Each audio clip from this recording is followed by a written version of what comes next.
Okay, so today we're going to be talking about indirect statements. And before you begin indirect statements, it's a good idea to have a solid basis in translation so you can go ahead and review the translation for a beginner video if you'd like.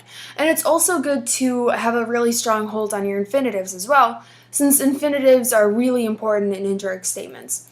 So I'm going to start out by writing a few indirect statements in English, and then we can go ahead and start writing down some rules for them in Latin. Okay, so she said that the food is good. And here's another one. Whoops, that's not how you spell he. He hears that the other man won. And here's another one, and final one. They believe that the storm will be here soon. Okay, so let me put all the indirect statements in parentheses. And I'm just going to go ahead and do that. That's an indirect statement, that's an indirect statement, and that's an indirect statement. Okay, so I'm going to underline the first verb as well. Said, hears, believe.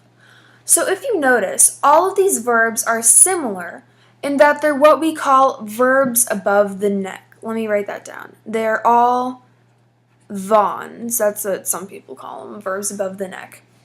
Actually, above is spelled with an A. My bad. And I'll go ahead and write that down for you as well. Verbs above the neck. Verbs.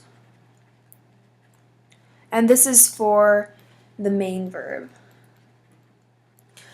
Okay, so verbs above the neck are basically verbs like saying, hearing, thinking, and believing, things like that. And another thing that these sentences have in common is that they all start with the word that. And while there's no way to directly translate that in Latin indirect statements, it's how we translate in English indirect statements from the Latin. So now I'm going to go ahead and start writing down or continue to write down some of the requirements. So you need actually let me choose a darker color so it's more noticeable. You need a verb above the neck and translated in English as that. Another thing is I'm going to add a few more rules now that we haven't covered yet. And the next one is that the subject of your indirect statement, so subject of indirect statement, I'll abbreviate that, must be in the accusative case. So let me go back into those English sentences and identify what the subject of the indirect statement is. And we're just looking at the things in parentheses right now.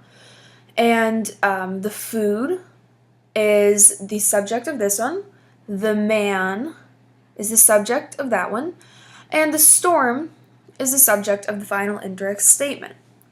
And now the final rule is that your main verb within the indirect statement will be in infinitive.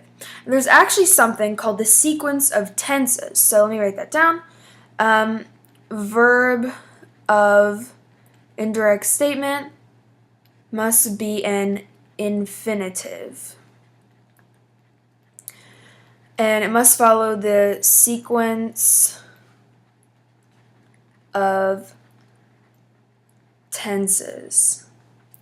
And the sequence of tenses tells you how to translate the verb of an indirect statement. And at first it's a bit confusing, but with practice it gets much better. Okay, so I'll go on to the sequence of tenses. Let me get my mouse. Sorry, it's kind of freezing up. sequence of tenses. And there are basically two sequences. There's the primary sequence. I'll write that in parentheses, and that's usually how we write it, with the 1 and then the little degree symbol. And then there's a secondary sequence. Secondary.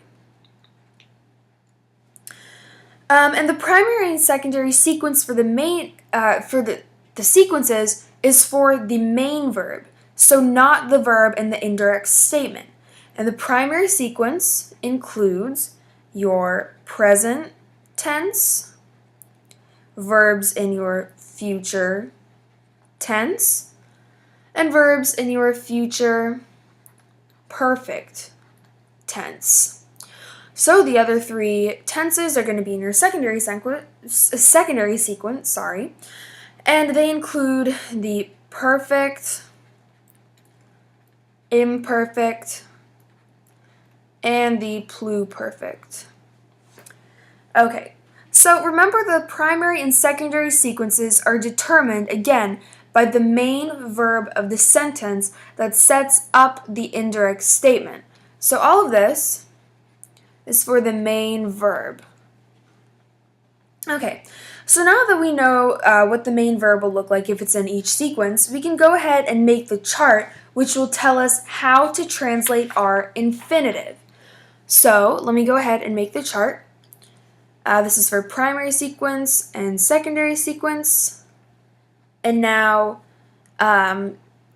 this is for the infinitive. So if it's a present infinitive, you'll translate it a certain way.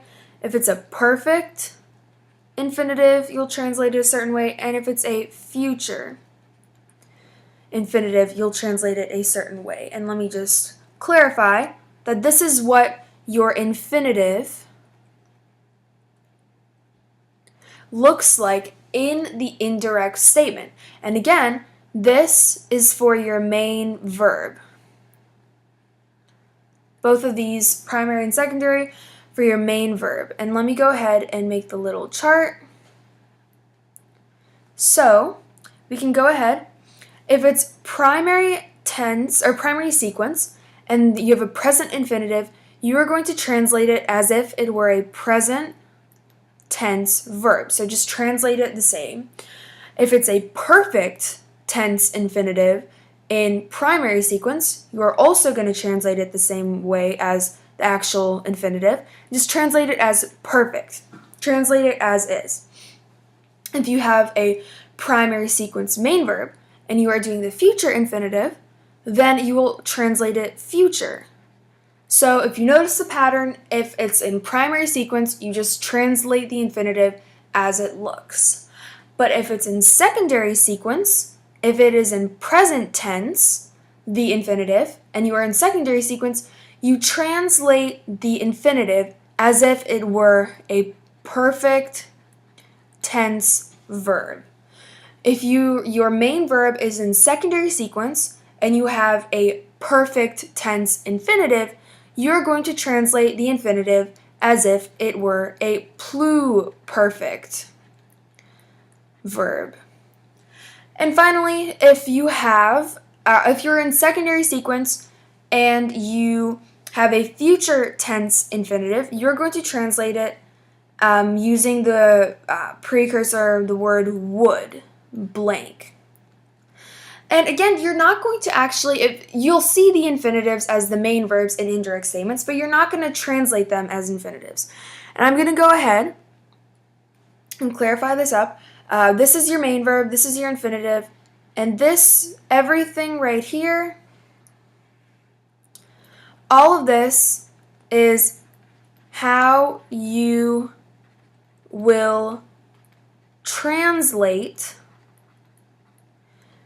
your infinitive. And again, you don't translate it as an infinitive, you don't say to, you just translate it as a regular main verb. So again, you're going to follow this chart with the translation of the infinitive. So that was indirect statements. And again, they're definitely one of the more advanced concepts, so don't worry if you have to watch the video a few times before you get it, or if you have to do a few practice, multiple choice or something. It definitely always takes people a long time to understand this concept, just because it's so foreign to us as English speakers. So thank you for watching.